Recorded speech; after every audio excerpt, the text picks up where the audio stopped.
नमस्कार मंडळी. गणपतीचं आगमन, ऋषीपंचमी, गौरी आगमन हे सर्व झाल्यानंतर पौषाचा दिवस आला. त्यासाठी मी छान असे रेडी झाले. मध्ये जी साडी घेतली होती त्याची घडी मी आज मोडली. तर छान अशी रेडी होऊन मी पहिला ओवसा गौरीजवळ केला, नंतर आमच्या गणपतीजवळ आणि नंतर स्वप्नील मम्मी पप्पा यांना वाण दिला. पण वाण घेताना उकाणा मात्र घ्यायलाच लावला हो त्यांनी. हे सर्व झाल्यानंतर मस्त फोटो आणि व्हिडिओ काढले.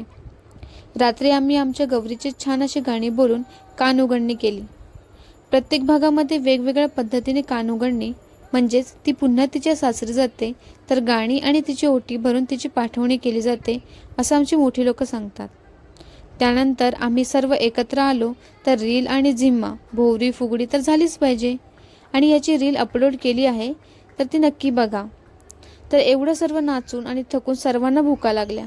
मग नाश्ता केला आणि नंतर रात्री 3 वाजेपर्यंत जागरण म्हणून हौजी खेळत बसलो. तर असा होता माझा गौरी आणि औषाचा दिवस. भेटू नेक्स्ट ब्लॉगमध्ये. तोपर्यंत बाय.